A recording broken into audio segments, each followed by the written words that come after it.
All my haters got pronouns, green hair, BLM t-shirts, fully vaccinated in a mess, scared to breathe air. All my haters woke, all my haters woke.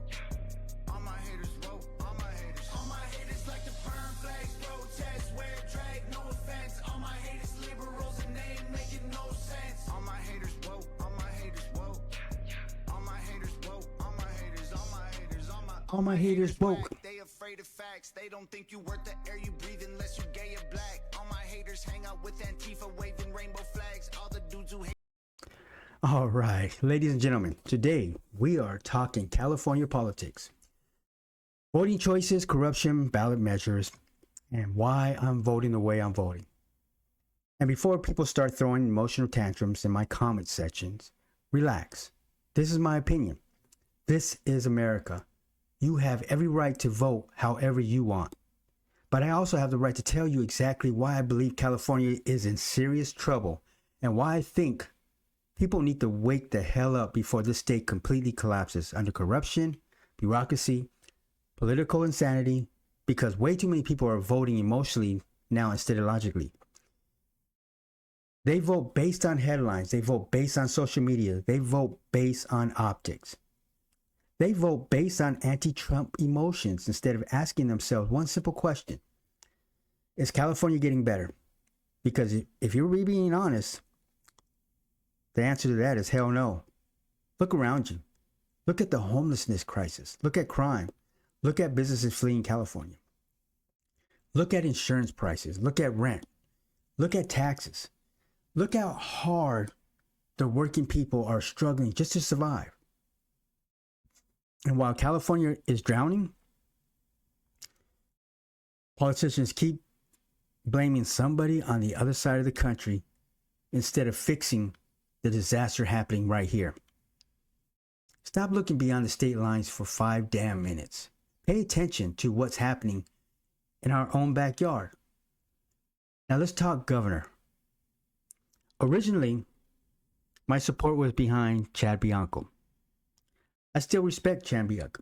I think he's strong on public safety, law enforcement, leadership, and standing against the radical progressive movement, which has pretty much dominated the California politics.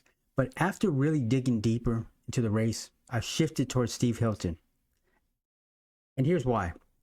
Steve Hilton understands the system itself. He understands it better than anybody. Not just the symptoms. The actual machine causing the symptoms. The bureaucracy, the corruption, the regulations, the special interests, the political class, the institutional rot. And one thing Steve Hilton talks openly about that most politicians are terrified to say, especially out loud, is the power of unions and how they have control over the California politics. Now, before you people start crying and screaming, and just calm down, this isn't an attack on workers. This is about the political power structures controlling the government policies. Because when politicians become financially and politically dependent on a powerful unions, what happens? Policies stop being written for citizens. They stop being written to protect political systems. Regulations grow, governments grow, taxes grow, bureaucracies grow, and somehow the average California keeps getting poorer while the system itself keeps getting richer and bigger. And that's why Steve Hilton is talking about when he discusses structural corruption in California. Not surface level issues, deep-rooted institutional problems. Both Chad Bianco and Steve Hilton are on this similar path ideologically, but I personally believe Steve Hilton has the stronger understanding of how the machine operates behind closed door and what's going to take to challenge it. Because California doesn't need cosmetic fixes anymore. They need a structural repair. And let me say something else. No, before I go on to that. And another reason I'm going for Steve Hilton, and this is right here, I talk to conservative Republicans in California, why we have to do this. And I apologize, Chad, but we all have to put our fight behind one Republican. If we have in our mind that these two have a chance, you're dead wrong. That's not what's going to happen. you have to understand the thinking of the Democrats. There are going to be some people pull out. Those votes are going to get consolidated between Becerra and Katie Potato. We do not need them winning. So this is my message to the Republicans: is do the smart move. Let's all go get behind Steve Hilton. Right now he's leading. So let's all get behind him and make sure he's in there. I think with him at power, Chad Bianco is still in the sheriff. A lot of things could change. Maybe other sheriffs will jump on board too. And let me say something else that really stood out to me. When these candidates were asked to grade Gavin Newsom on homelessness, both Katie Potato and Xavier Becerra gave him basically an A grade. An A? Seriously? Have you people driven through California lately? Have they walked through Los Angeles, San Francisco, or Oakland? Businesses leaving. People can't afford rent. Tents everywhere, crime rising, families struggling just to survive, and somehow they think this is success. That tells me everything I need to know right there. If you think Gavin Newsom has done an amazing job managing California, then why in the hell would voters expect you to change anything? You're not running to fix the system. You're running to continue it. And listen carefully, because this matters. We don't need another politician whose entire campaign is built around fighting an American president for headlines and cable TV appearances.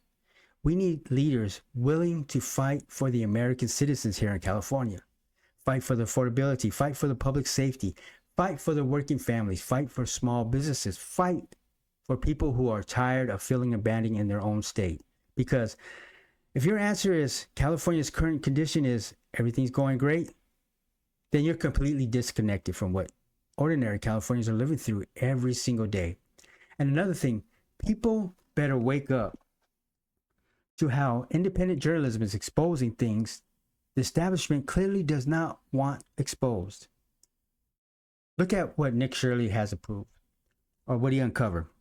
Fraud, waste, criminal activity, taxpayer money, and instead of thanking independent journalists for exposing corruption, what happens?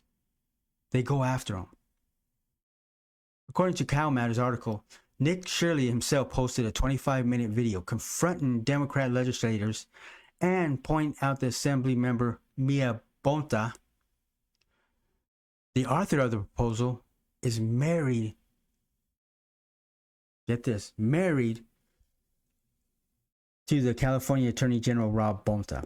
Now, isn't he supposed to be fighting crime? Isn't he supposed to be going after this fraud?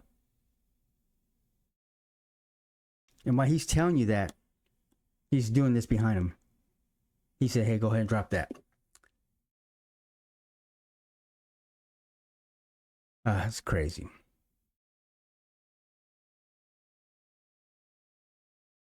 People are raising questions about power influences and political protection networks inside California governments. And instead of welcoming scrutiny, politicians act offended that anyone dare ask questions in the first place. And then look what happens regarding investigations tied to the ballots concerned in San Bernardino. According to The Guardian, Rob Bonta, the California Attorney General, asked the state Supreme Court to stop Bianco's investigation, arguing that Bianco did not have the legal authority to seize the ballots.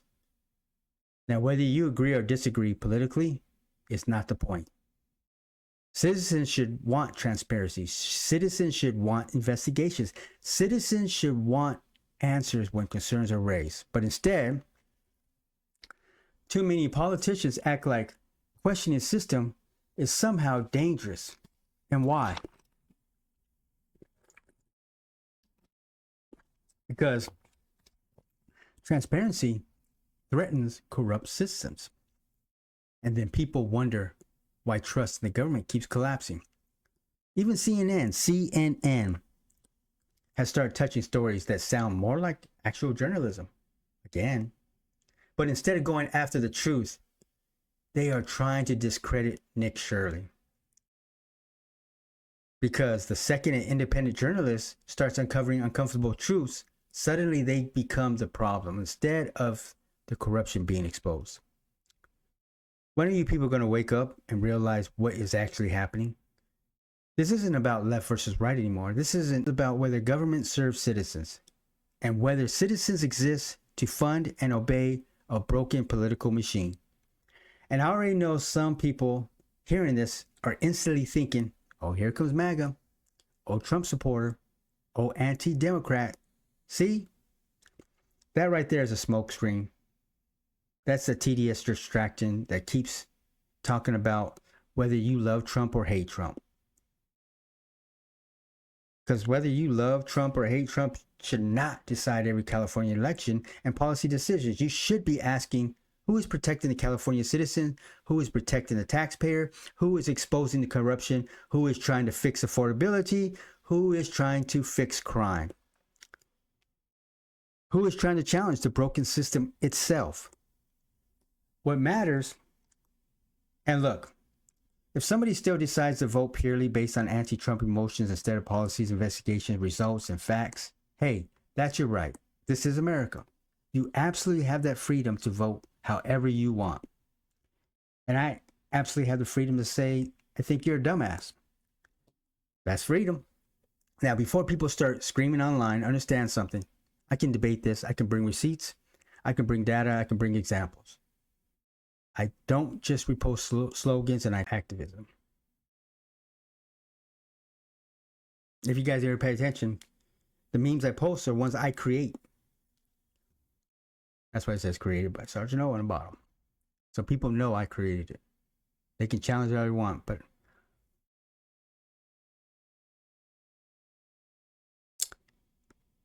see, this is one reason why I tell people, investigate for yourself. Think critically. You don't have to take my word for it. Stop blindly following narratives and actually examine what's happening around you locally. Because California is at a crossroads right now. And the decision people make today are going to determine whether this state starts recovering or keeps spiraling deeper into corruption, division, higher taxes, government outreach, and failure at the end of the day. Vote your consciousness. Vote your beliefs. Vote your values. And that is why some people still can't handle the truth. Listen, I'm SergeantO, and I'll see you in the next one. I think the next one I'll be doing, I need to jump on the Attorney General. So I'll see you then. All my haters got pronouns, green hair, BLM t-shirts, fully vaccinated in a mask, scared to breathe air. All my haters woke, all my haters woke. All my haters woke, all my haters. All my haters like to burn flags, protest, wear drag, no offense. All my haters liberals and they ain't making no sense. All my haters